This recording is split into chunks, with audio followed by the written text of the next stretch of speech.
Cepok sangat ni. Assalamualaikum guys. Assalamualaikum. Selamat pagi. Selamat hari Khamis. Jom sikit. Okay.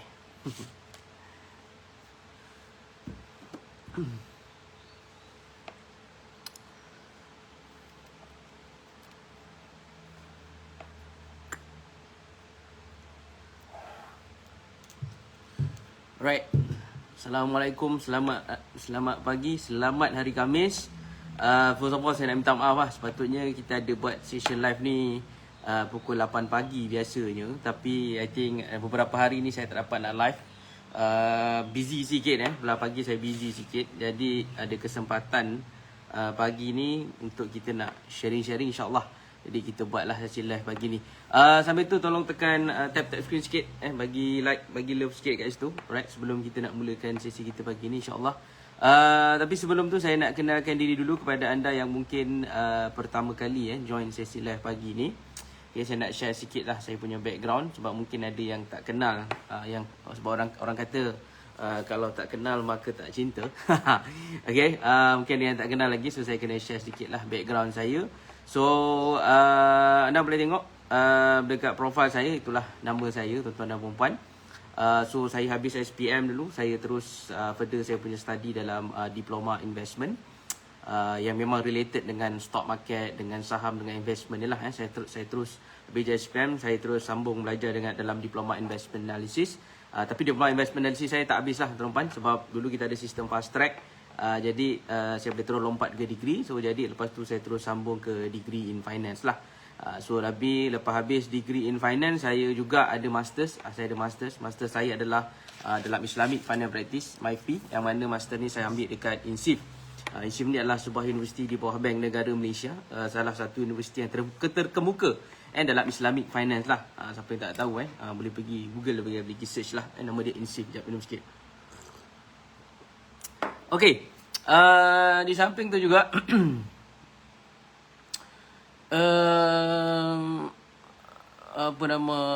di samping tu juga di samping tu juga saya merupakan alhamdulillah dengan izin Allah saya diberi mandat ataupun diberi pengiktirafan daripada pihak UiTM, yang mana sebelum ni saya merupakan antara panel industri yang membuat segmen kurikulum yang cek syllabus, beberapa syllabus ataupun subjek di bawah kos diploma dengan degree investment lah. So siapa yang tak tahu, pihak universiti biasanya mereka akan panggil mereka-mereka yang daripada industri untuk cek syllabus diorang ni sama ada adakah apa yang mereka ajar dekat universiti itu mengikut apa yang industri nak. So saya pun tahu lah, saya pun faham sebenarnya subjek-subjek syllabus yang ada tu normally diorang akan panggil pakar-pakar daripada industri untuk buat semakan, nak check lah sama ada bianya mengikut apa yang industri demand lah. Dan saya salah seorang daripada pihak industri yang telah dijemput untuk buat semakan kurikulum untuk kos diploma dengan degree investment sajalah. Kos lain saya tak tahu. Okay, kepakaran saya dalam investment, so yang lain-lain tu saya tak tahulah. Okay, so di samping tu juga saya juga merupakan salah seorang daripada mereka yang selalu diminta oleh pihak kalau anda boleh baca surat khabar Cina lah, surat khabar Cina Sinchu Daily. Saya antara mereka yang selalu diminta untuk bagi pendapat komen tentang pasaran saham lah. So normally pendapat saya akan keluar pada hari Ahad surat khabar Ahad dekat Sinchu Daily. Kalau you boleh baca surat khabar Cina, kalau you boleh baca Mandarin, boleh belilah surat khabar. So normally hari Ahad akan ada saya punya pandangan lah, review on stock market dan sebagainya. Normally pada hari Ahad dekat surat khabar Cina, surat khabar Sinchu Daily. Cuma nama saya dekat dalam tu mungkin bukan Syakil Haziq, dia akan jadi Syakil Hajiz. Bila dia translate ke Mandarin dia bunyi dia lain sikit. Okay. Dan akhir sekali tuan-tuan, saya juga merupakan antara panelis dalam RTM, dalam BIS Malaysia TV1, panelis jemputan.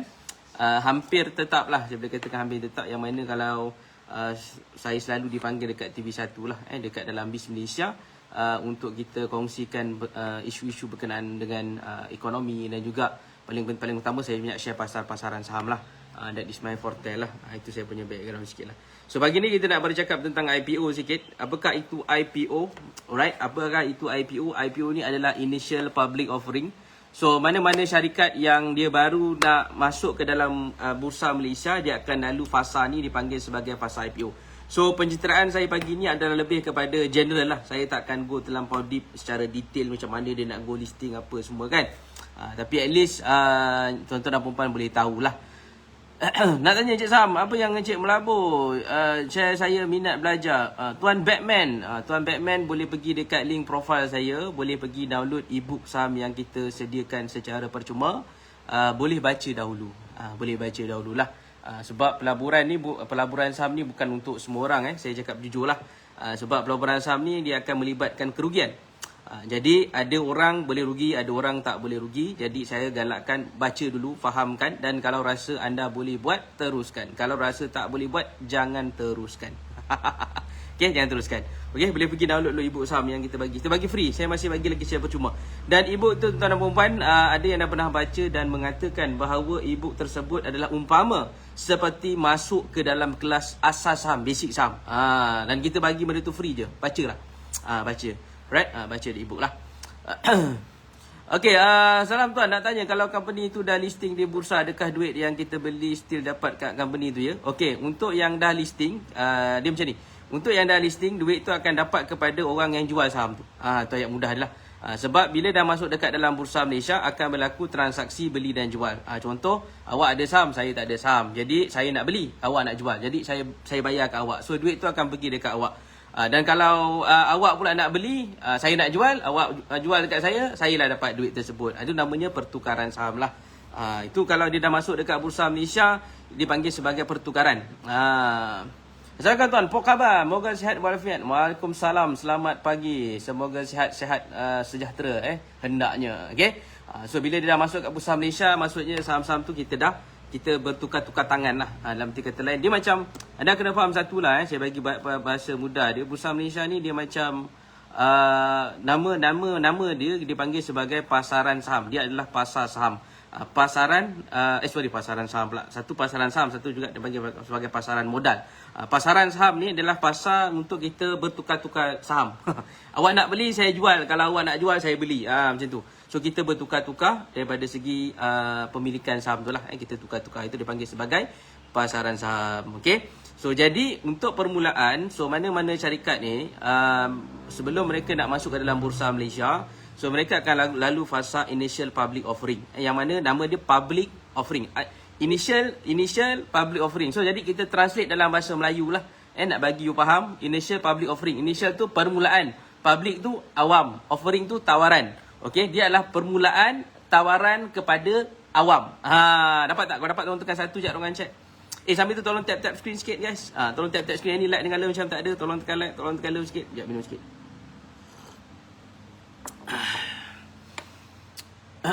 Okay, tolong tap screen sikit.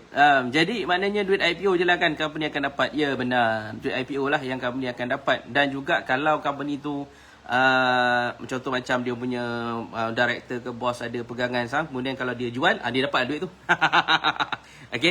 Okay, so saya ulang syarikat ni adalah mana-mana syarikat yang mana dia nak masuk ke dalam Bursa Malaysia. So mereka akan melalui satu fasa, nama dia Initial Public Offering. Public adalah awam, offering adalah tawaran, initial adalah permulaan.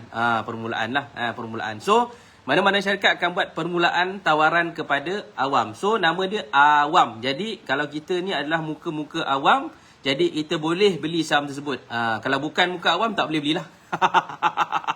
Okay, gurau. Alright, so maksudnya awam ni kita lah. So as orang awam, kita boleh membeli saham syarikat ni. Okay, kita boleh membeli saham syarikat ni. Okay, dan tuan-tuan dan puan-puan kena faham kenapa syarikat-syarikat ni kenapa dia nak masuk ke IPO. Salah satu punca utama kenapa syarikat-syarikat ni nak pergi ke Bursa Malaysia. Sebab tuan-tuan dan puan-puan kena faham, syarikat-syarikat yang ada ni kebanyakannya kalau kita fikir secara generalnya, okay, syarikat-syarikat ni mereka akan mereka nak cari modal. Mereka nak cari modal. So nak cari modal ni mereka boleh dapatkan dekat mana? Biasanya kalau kita nak carikan modal, kita boleh buat pinjaman bank. Kita boleh pinjam, kita boleh buat loan dekat bank. Itu salah satu cara lah kita nak dapatkan modal untuk kita nak kembangkan bisnes. So kebanyakan company-company, niat utama mereka adalah kalau mereka nak nak kembangkan syarikat diorang nak dapatkan modal. Jadi diorang akan cuba cari nak kembangkan syarikat, maka diorang perlukan a bigger capital lah, a bigger capital ataupun a bigger modal. So that's why mereka boleh satu sama ada pinjam dekat bank, bahasa mudah dia, ataupun kedua mereka boleh terus ke Bursa Malaysia. So apakah syarat sebelum masuk IPO tuan? Itu panjang syaratnya, boleh try untuk Google lah. Dia ada pelbagai syarat lah. Dia tak semudah macam saya cakap okey syarikat nak masuk ke Bursa Malaysia. So dia ada dia punya syarat-syarat lah. Ada certain syarat-syarat lah. Saya tak nak go terlampau deep lah benda tu. Sebab kita pun, unless kalau you ada company lah, yang you ada company, kalau you nak go for listing, saya suggest you boleh pergi Google dan tengok, baca dekat situ. Ada beberapa syarat lah yang mereka kena lalu lah. Okay, nak kena siapkan prospektus sebagainya. Okay, so macam tu lah. Okay, penerangan yang baik. Terima kasih. Kita nak bagi faham lah. Sebab ramai orang tak faham benda ni. Ada yang masih confused. Satu lagi, nak lagi faham, saya juga ada menyediakan e-book IPO. Nak bagi lagi faham. Sebab ada yang duk tanya. Jadi saya bagi e-book tu free, percuma. So boleh pergi dekat profile saya juga. Kita ada sediakan nama dia e-book IPO. Boleh baca dekat situ. Itu lebih dari segi bacaan lah. Tapi macam pagi ni saya buat lah, jadi saya terangkan. Sambil tu tap screen sikit. Kita cukupkan 5K pagi ni. Lama saya tak live ni kan. Cukupkan 5K ke 10K kan. Okay, so syarikat ni tadi macam saya katakan, kenapa dia pergi ke IPO? Sebab dia nak dapatkan modal. Okay, so jadi saya ambil contoh lah. Saya bagi contoh mudah, example lah. Kita ambil contoh yang mudah, yang paling terbaru, yang baru dibuka dan baru ditutup dan baru dicabut, baru dibuat cabutan, iaitu syarikat Empire Sushi. Empire Sushi. So dia ada membuat dia nak go for public lah, public listing, which is minggu depan, tak silap saya. Should be 17 April nanti diorang akan start masuk Bursa Malaysia. So diorang dah pun buka diorang punya saham ni untuk permohonan kepada orang awam. So semalam tutup, semalam dah start cabut. So anda kena faham IPO ni anda boleh memohon, tapi tak semestinya anda akan dapat, sebab dia adalah purely based kepada cabutan. Dia akan cabut lah. So bukan semua orang boleh dapat. So maksudnya anda boleh memohon, tetapi bukan 100% sumpah sure anda akan dapat, tetapi dia adalah berdasarkan kepada cabutan.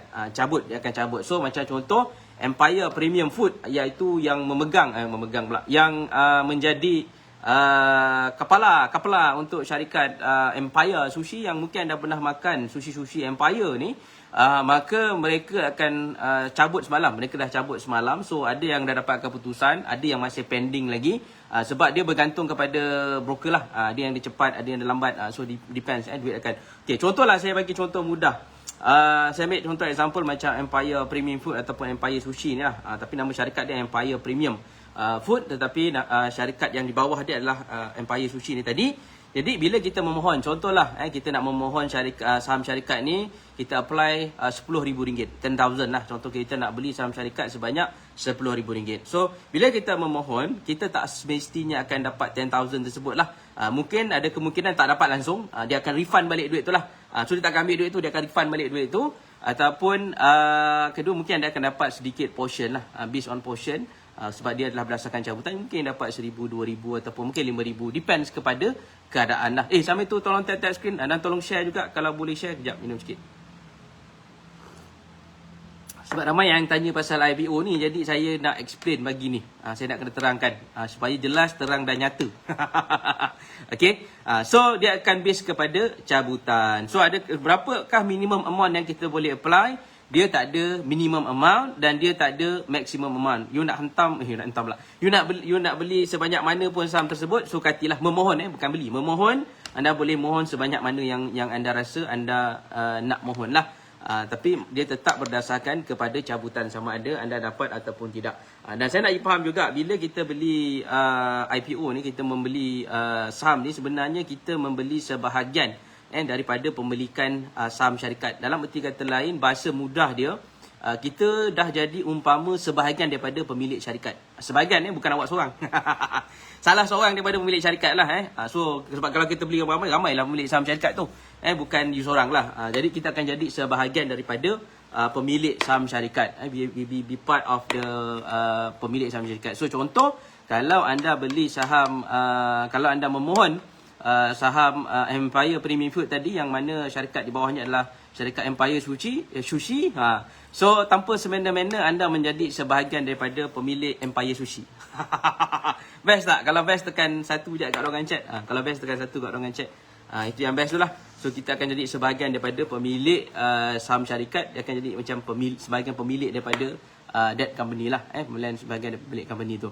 Okay, so far ada apa soalan tak berkenaan dengan IPO? Boleh tanya dekat ruangan chat. Boleh tanya dekat ruangan chat lah. Boleh tanya dekat ruangan chat kalau anda nak tahu lebih lanjut pasal IPO ni. Pagi ni kita cakap pasal IPO je. Okay, this morning kita cakap pasal IPO je. Okay, satu lagi, kalau anda nak membeli saham IPO ni, anda wajib ada akaun saham lah. So dia tak boleh petik je nak beli, tak boleh. So anda wajib kena ada akaun saham. Dan akaun saham ni nama dia CDS lah, akaun CDS, Central Depository System. Okay, jadi kena ada akaun CDS baru boleh memohon untuk membeli saham IPO. So akaun CDS ni menentang apa? Akaun CDS ni adalah satu akaun untuk menyimpan saham-saham yang anda beli. Dia adalah satu akaun untuk menyimpan saham-saham yang anda beli. Nama dia akaun CDS lah. So you ada akaun CDS, you mohon untuk buka akaun CDS. So you dah dapat akaun CDS, baru boleh mohon saham-saham IPO ni lah.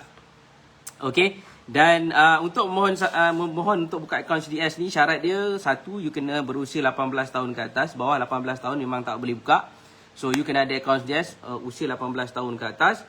So kemudian anda juga tidak boleh muflis lah, tak boleh muflis.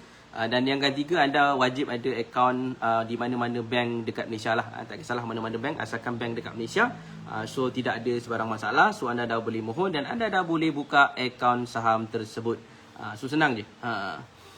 Ada orang beli IPO 14k tak berjaya. Kenapa ya? Sebab macam saya katakan tadi, IPO ni adalah berdasarkan cabutan. Kalau dia cabut-cabut tak kena, maka tak dapat. Dia bukan confirm dapat lah. Okay.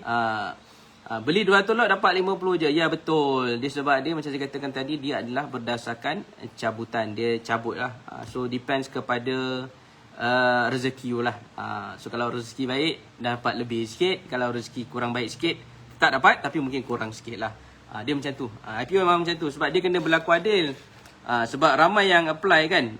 So ramai yang apply. So jadinya dia kena buat macam tu lah. Dia kena buat cabutan. Dia have to cabut lah. So ada apa soalan lagi berkenaan dengan IPO? Pagi ni kita soal jawab IPO saja. Sebab ramai yang dok tanya-tanya IPO. Jadi kita share pasal IPO lah pagi ni. Ada lagi berkenaan dengan IPO. So dia memang base kepada cabutan lah. So untuk macam bulan ni tuan-tuan dan puan-puan, kita ada 4 ke 5 lebih kurang 4 ke 5 syarikat lah yang akan masuk ke Bursa Malaysia bulan ini saja, bulan April.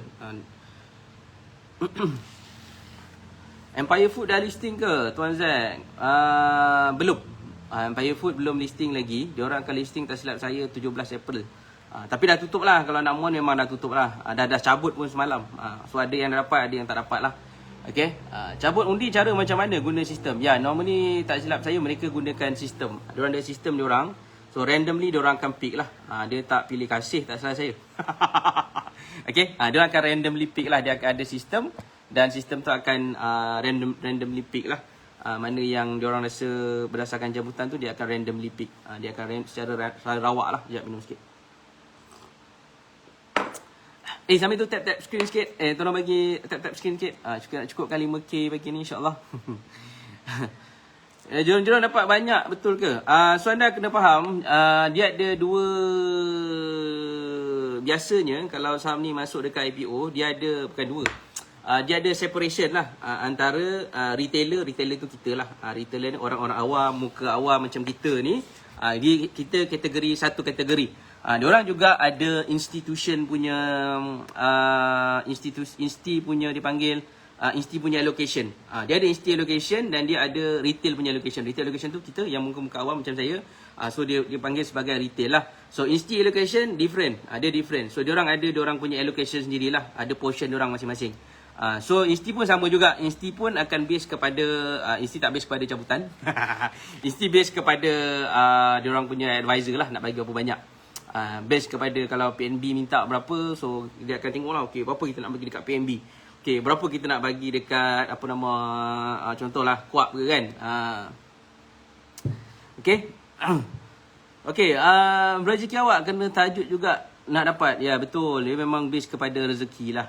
So dia base memang purely base kepada rezeki. Kalau rezeki you baik, insyaAllah dapat. Ya memang kena buat tajuk lah. Kalau nak dapat banyak, kena doa betul-betul lah.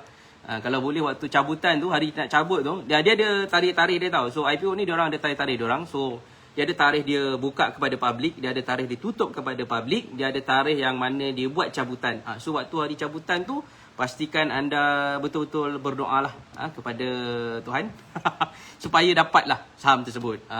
Sebab dia memang base kepada cabutan. Cari cabutan tu lah. Dia cabut tu macam Empire Premium Food, Sushi, hari semalam dia cabut. Hari semalam dia cabut lah. Okay. So ada apa-apa lagi soalan berkenaan dengan IPO, saham syarikat IPO? Dia simple je IPO ni. Saya dengan company ada MITI, ada kuota, boleh awak terangkan. Okay. Anda kena bezakan juga. Okay. Ada sedikit keistimewaan lah. Ada sedikit keistimewaan kepada Bumiputra, yang mana anda juga boleh memohon saham syarikat ni melalui MITI. MITI dipanggil sebagai MITI Bumiputra Shares. Boleh pergi Google nanti, boleh pergi Google. Tapi saya saja juga jangan lupa pergi download ebook saham. Pasal IPO ni memang kita ada terangkan dekat dalam kita punya ebook tu. Anda boleh pergi dekat profile saya, ada link tu, tekan dan download nanti, download ebook tu. Okey, saya terangkan sikit berkenaan dengan MITI Bumiputra Shares. So MITI Bumiputra Shares ni adalah peruntukan saham khas untuk Bumiputra. So, mana-mana syarikat sebelum dia nak go for IPO, dia ada dua layer. Dia ada, saya guna bahasa mudah lah. Dia ada dua layer. Layer pertama, okay, contohlah syarikat Empire Premium Food tadi. Okay, dia ada syarat. Syarat dia adalah mana-mana syarikat ni yang mana kalau dia punya pegangan saham Bumiputra tak cukup, so dia kena cukupkan kuota untuk Bumiputra. So Bumiputra ni, Alhamdulillah kita ada diberikan kuota lah. Diberikan kuota. So mana-mana syarikat yang dia nak masuk Bursa Malaysia, mesti memenuhi syarat kuota tu tadi. Bumiputra kena ada berapa persen contoh. Okey, contoh kalau memang langsung tak ada Bumiputra, maka layer yang pertama, syarikat ini mesti melalui fasa MITI dulu. So dekat MITI ada allocation dia. Allocation dia untuk cukupkan dulu Bumiputra punya pegangan saham. So kita sebagai orang Bumiputra, you boleh memohon juga melalui MITI. Dan biasanya MITI ni layer pertama. Maksudnya dia akan buka dekat MITI dulu. So contohlah syarikat Empire Premium Food ni, sushi ni tadi, contoh tak cukup lah pegangan saham Bumiputra, so dia akan pergi dekat MITI dulu. Dia akan pergi dekat MITI, dan kita, kalau you adalah seorang Bumiputra, anda boleh memohon melalui MITI. So boleh pergi dekat website MITI lah. Boleh pergi dekat website MITI, dalam tu daftar apa semua jadah, dan mohon melalui dekat sana, tapi tetap kena lalu akaun saham lah. Dia boleh memohon dekat sana. Saham tu akan masuk dekat akaun saham you. Ikut broker lah, ikut broker masing-masing. Okey, dia boleh memohon saja, tapi dia akan masukkan balik dekat akaun-akaun macam saya cakap tadi, akaun saham lah, akaun CDS. Okey, so boleh juga memohon melalui MITI. Cuma MITI anda kena tengoklah, kadang-kadang harga dah cuma isu dekat MITI ni kadang-kadang lah. Kadang-kadang ada harga dah ditetapkan, kadang-kadang harga belum ditetapkan, dia dah masuk dekat MITI lah. So depends kepada situation. So kita boleh juga mohon melalui MITI. So kalau MITI tu tadi dah cukup, kuota Bumiputra cukup, baru dia akan settlekan, baru dia akan masuk kepada permohonan awam, iaitu IPO tadi, public. barulah dia akan buka kepada public. So dia ada 2 layer sebenarnya. Tapi kalau syarikat tu memang dia dah memang ada pegangan sama Bumiputera, so dia tak akan lalu MITI dah lah, dah cukup dia punya kota apa semua, so dia akan terus direct pergi dekat IPO. Ada certain company akan lalu MITI, ada certain yang memang tak lalu MITI terus, dia akan terus pergi kat IPO lah.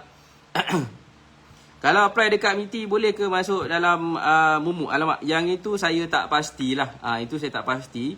Yang tu you kena check dengan Mumu lah, sebab saya bukan ejen Mumu. Yang tu kena tanya dengan diorang. Saya pun tak pasti Mumu boleh ke tak. Sebab kalau tak silap saya, kalau MITI kena guna direct account. So direct account ni dia ada, account saham ni pun ada dua perbezaan. Dia ada direct account dan dia ada nominees account. So you kena check lah dengan Mumu. So macam dekat kita memang kita boleh apply lah sebab kita direct account. Direct account ni maksudnya nama account saham tu memang purely atas nama you sendiri. Ada certain account yang digunakan nominees account. Nominees ni bermaksud account tu dilayerkan atas nama broker. So itu different lah. Ini bahasa mudah lah saya nak bagi you faham. Saya guna bahasa mudah saya tak guna bahasa teknikal. So kena tengok lah. Kalau yang plan global kena tanya ejen diorang lah. Kalau mana-mana broker kalau ada apa soalan berkenaan dengan broker tersebut, anda kena tanya balik dengan broker tu. Saya tak boleh jawab bagi pihak, saya pun tak sure. So kena tanya dengan diorang lah. Kena tanya dengan diorang. So kalau tanya dengan diorang boleh dapat jawapan lah. Kalau tanya dengan saya 50-50, saya tak tahu. Dia kena bertanya balik kepada broker. Broker ada jawapan, saya tak ada jawapan. Sebab saya tak ada kena mengena dengan mereka, jadi saya tak tahu, saya tak sure So minta maaf. Yang tu kena tanya dengan diorang lah. Tapi kalau macam saya, broker kita memang purely boleh lah. Sebab kita memang direct account, nama atas direct, so boleh apply through MITI. So macam hari tu pun Sunway Hospital pun, saya punya klien-klien pun ada juga yang apply melalui MITI. Ada yang itu, sebab MITI ni anda kena faham kita faham kita ada 2 layer. Satu MITI, satu public. So MITI ni memang khusus untuk Bumiputera. So chances untuk anda nak dapat saham dekat MITI ni actually adalah lebih tinggi sekiranya kalau anda adalah Bumiputera. Sebenarnya lah. Sebab saya ada klien saya yang hari tu, kalau anda perasan, Sunway Hospital pun dah masuk IPO. Sunway Hospital Sunway Hospital is already in the stock market already. Dah masuk Bursa Malaysia. So klien saya itu apply lalu MITI adalah dapat dalam 200,000 lebih, 250,000. Ada yang tanya tadi susah nak dapat. Tapi kalau melalui MITI, chances untuk anda dapat tu adalah lebih tinggi. So macam klien saya ada yang apply more than that sebenarnya, tapi dia dapat dalam 250,000 lah, 250,000. So jadi dia apply MITI, dia dapat 250,000. Untuk public pun dia apply juga. So ada add-on sikit lah. Dekat MITI ada, dekat public pun dia apply jugalah. Bolehkah beli IPO berlainan tempat? Berlainan tempat maksudnya macam mana tu? Sumpah palapa. Berlainan tempat tu maksudnya macam mana? Boleh lah macam cakap tadi lah. Kalau nak apply dekat MITI dulu, okay, MITI dah apply.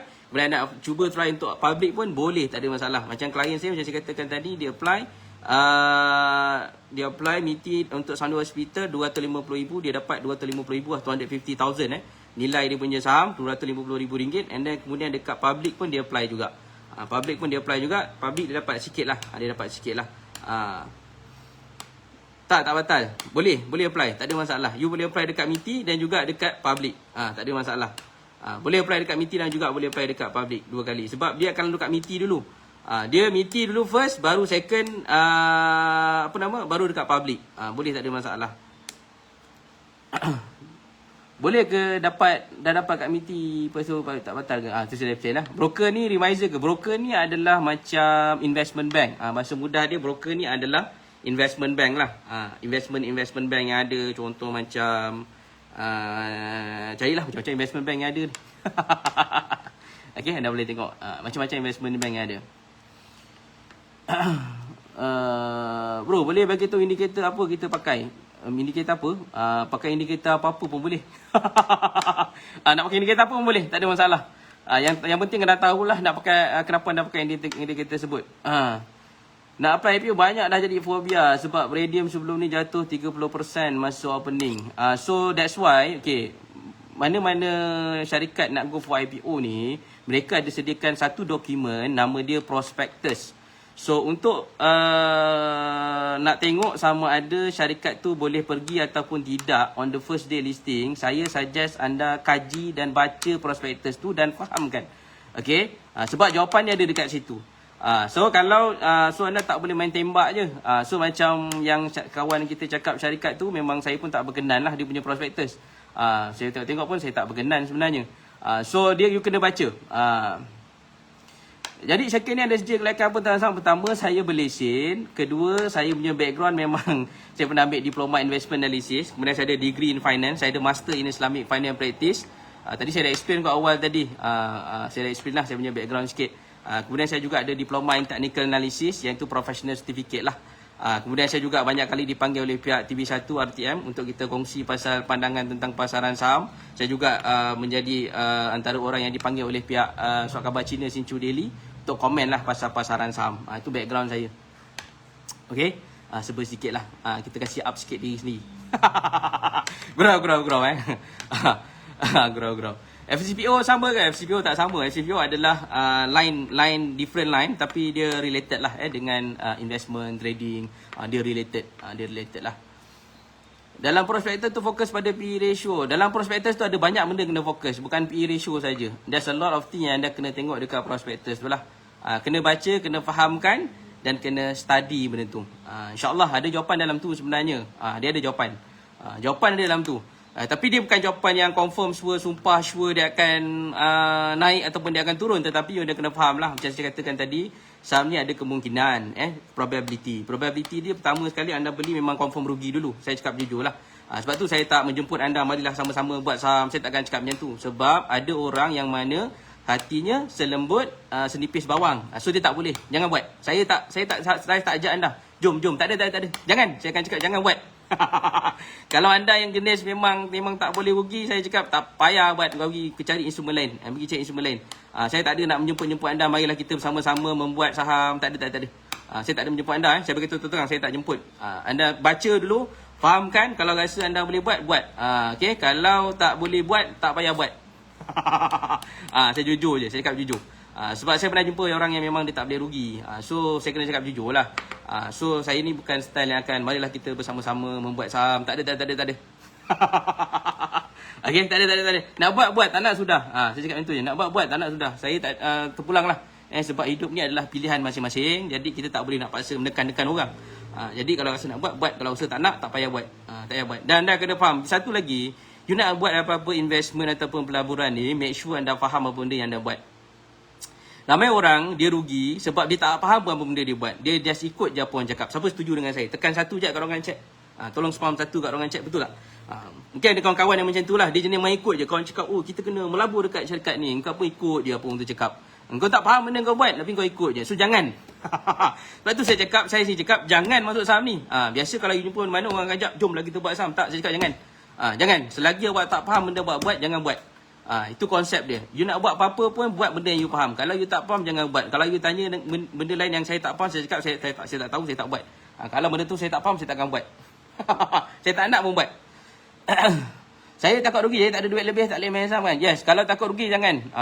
Jangan buat saham. Pergi cari instrumen lain. Pergilah letak kat fixed deposit ke, yang memang risikonya rendah lah. Yang mana risikonya rendah, pakai SB ke kan, risiko rendah. Letaklah situ pun dapat return apa. Kalau takut rugi tak payah. Okay, kalau takut rugi, saya cakap jujur, tak payah pergi cari instrumen lain. Cakap jujur je. Okay, IPO lebih kepada TA ke FA? IPO ni lebih kepada FA lah. Sebab dia belum masuk lagi. TA memang tak nampak apa lagi.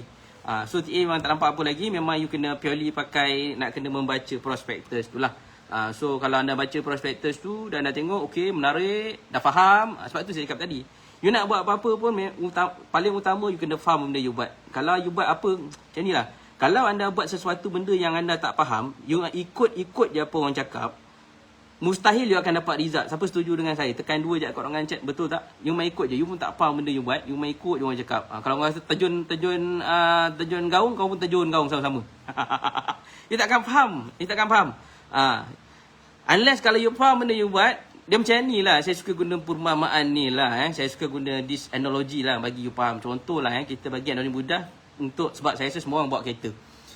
Kalau you dah biasa bawa kereta, hari-hari bawa kereta, senang tak nak mencilok? Walaupun tidak digalakkan untuk anda mencilok. Siapa setuju dengan saya? Kalau setuju, tekan 1 je dekat ruangan chat. Betul tak? You dah biasa buat. Sebab kita faham benda kita buat, kita bolehlah mencilok kan. Boleh masuk kiri kan, boleh masuk kanan kan, depan kan, macam tu. Tapi kalau you tak biasa buat, first time nak buat, tak faham, okay, first time nak buat dan tak faham, so kemungkinan untuk anda nak accident tu lebih tinggi lah compare kalau anda dah hari-hari buat, dah biasa buat, dah faham. So bolehlah kita nak mencelok-celok, tapi kalau you tak biasa, tu cakap tadi, so high chances, kalau you tak biasa, you high chances you akan accident, terus kiok lah. Itu yang ramai orang buat, dia tak faham benda yang dia buat apa, dia ikut je, lepas tu pap langgar gang, itulah kiok kat situ. So saya tak, sebab tu cakap fahamkan benda you buat. Tak ada duit lebih lagi, tunggu duit lebih ada, insyaAllah nak beli juga, insyaAllah boleh saya doakan, saya doakan apa nama, you mendapat rezeki yang melimpah arwah, insyaAllah, amin, supaya ada duit yang banyak, ada banyak tu baru boleh masuk dekat dalam market lah. Dan make sure juga hati you kena kering. Kalau hati selembut senipis bawang kalau senipis bawang berat lah, kalau senipis bawang tak boleh lah, saya memang tak suggest lah. You ada duit banyak macam mana pun, kalau senipis bawang saya memang tak galak kan. Janganlah, pergi letak kat instrumen-instrumen lain lah yang mana risikonya rendah. Bang, kenapa IPO selalu tak lulus? Okey, kenapa selalu tak lulus? Okey, bagi saya mudah lah. Saya punya konsep senang. Sebab tu saya kata bila untuk IPO ni, saya memang suggest apply lebih sikit lah. Apply lebih sikit supaya chances tu lebih tinggi. Itu satu. Okey, yang kedua, tak semesti kalau you apply banyak pun tak semesti confirm you dapat lah. Dia tetap kepada base kepada cabutan. Sebab dalam tu masa, contohlah, saham tu ada 100 unit. Yang apply untuk dapatkan 100 unit tu ada 10,000 orang. Ada 10,000 unit. Maksudnya ada 10,000 orang apply untuk 100 unit. Jadi dia kena base kepada cabutan. Jadi dia kena base kepada cabutan. Dia ada base kepada cabutan lah. Dia base kepada cabutan. So kena tetap base kepada cabutan lah.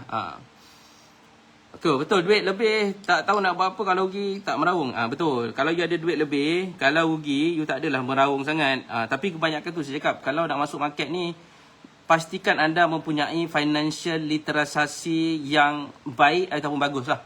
Financial literasi yang baik ataupun bagus. Sebab kalau you tak ada financial literasi yang baik, yang bagus, saya dah tengok melalui pengalaman saya lah. Saya start masuk industri tahun 2014, 2014. Sekarang dah 2026.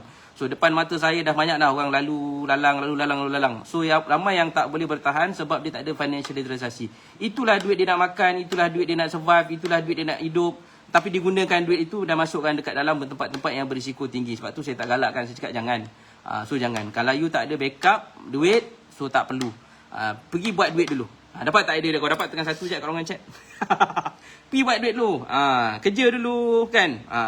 Tak salah pun, kerja dulu. Kau buat simpanan duit dulu. Ada simpanan 6 bulan gaji, terbaik 12 bulan gaji. Okay, dah siap kat belah situ. Kemudian you dah buat investment dekat mana-mana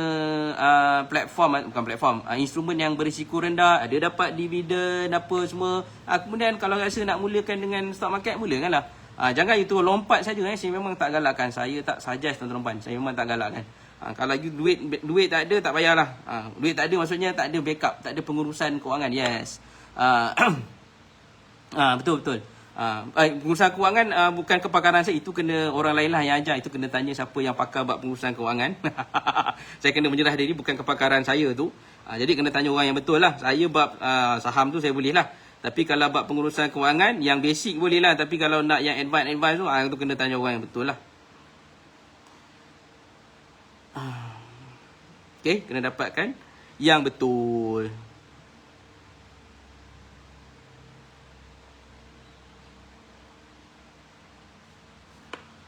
Okay. Tak ada duit, tak boleh belajar jadi trader. Dia bukan tak ada duit, tak ada financial literasi yang bagus lah maksud saya. So kena ada backup, kena ada simpanan apa semua dah ready. Itu maksudnya persediaan lah. Kena bersedia. Sebab bila you masuk dekat stock market ni, anda ada high chances untuk anda rugi. Bukan high chance untuk untung, saya bagi tu jujur. Ada high chance you akan rugi. Kalau you tak ada backup, you tak ada duit dekat belakang you nak backup you. Kalau duit saham tu, harga saham tu turun sikit, adakah emosi anda akan terganggu? Kalau you tekan satu je kat ruangan chat, betul tak? Betul tak? Kalau setuju, tekan satu kat ruangan chat. Anda punya emosi akan goyang, akan semacam dah habis dah dunia ni. Okay, dia akan goyang lah. So tak boleh. Betul yang sampai swipe credit card buat loan. Bang, jadi maksudnya kalau kita apply lembaga saham, tak ada yang apply kat itu kita ambil full amount. Tak, dia tetap base kepada cabutan tadi saya cakap. So setiap tier tadi tu dia ada, contohlah kita apply 50,000, dia tak saja akan bagi 50,000 lah, ikut tier tu. Kalau 50,000 memang tier tu dapat, contohlah dapat 5,000, walaupun you apply 50,000 dia akan tetap dapat 5,000. Bukan purely full lah. Unless kalau normally kalau yang atas-atas pun, kalau you apply millions pun, dia akan ada tier, yang dipanggil tier lah. So dekat situ dia ada amount lah. So base kepada cabutan tu tadi, base kepada tier tu dia akan ada amount, certain amount. Contoh you apply, contohlah you apply 50,000, tapi dia tetap bagi you contohlah 5,000 lah. 5,000 lah dekat situ. Okay, 5,000 tu 5,000 lah. Ambil berapa lama kalau nak mahir? Saya tak ada jawapan yang khusus lah berapa lama nak mahir. Depends kepada diri sendiri. Jawapan saya adalah bergantung kepada diri sendiri. Sebab ada certain orang dia cepat, ada certain orang dia lambat. So bergantung. Ada certain orang dia cepat, ada certain orang dia slow.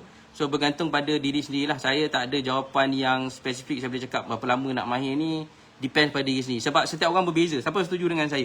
Tekan 1 dekat ruangan chat. Betul tak? Siapa setuju dengan saya? Kalau setuju tekan 1 dekat ruangan chat. Setiap orang dia berbeza. Kita tak boleh pukul rata nak main ni ambil masa sebulan. Ada orang mungkin akan ambil masa 3 bulan. Ada orang mungkin masih 6 bulan. Kita dulu kat sekolah kan belajar. Ada budak dapat nombor 1. Ada budak dapat nombor 30. Ada budak dapat nombor 15. Sebab apa? Sebab tahap kefahaman kita semua berbeza-beza. So saya tak boleh nak pukul rata, okay belajar ni okay, sebulan 2 bulan kau dah boleh pandai. Tak ada. So bergantung lah. Even macam student-student saya pun alhamdulillah dengan insyaAllah, siapa yang tak tengok lagi boleh pergi dekat YouTube channel saya. Ada student-student saya yang dah konsisten berbulan-bulan untuk lepas takrogi. Boleh tengok. So setiap daripada mereka ni, ada yang ambil masa lama, ada yang sekejap, saya ajar sekejap, dia terus pick up, dia terus boleh buat. Ada yang ambil masa lama lah, kena jumpa saya berkali-kali. Jumpa saya berkali-kali, baru dia start pick up, dia baru start nampak. Ada orang, saya cakap sekali dia dah boleh tangkap, dia terus capture. So gantung lah. Lagi apa-apa, saya tak buat kelas. Setakat ni saya ikut kerajinan. Kalau saya nak buat, saya akan buat. Kalau saya malas, saya tak buat. So far, saya just maintain, saya di circle saya sendiri. Duduk siapa yang dalam circle saya sajalah. Saya masih coaching diorang. So kalau saya rajin, saya buat. Kalau saya malas, saya tak buat. Saya ikut mood saya. Kalau nak tahu apa-apa, boleh pergi dekat saya punya link, dekat link kat profile tu. Boleh klik link tu. Kalau ada, kita akan maklumkan. Kalau tak ada, tak ada lah. Kalau saya rajin, saya buat. Kalau tak ada, tak ada lah. Minta maaf lah, kita tak buat. Okay, tapi kita ada sediakan ebook sama cuma, bolehlah pergi download ebook tu. Okay, kalau ada, ada. Kalau tak ada, buat masa sekarang tak ada. Saya malas nak buat. Kan? Okay. Okay, so kejap lagi market dah nak buka dah. Okay, jadi saya rasa sampai sini dulu saya punya live.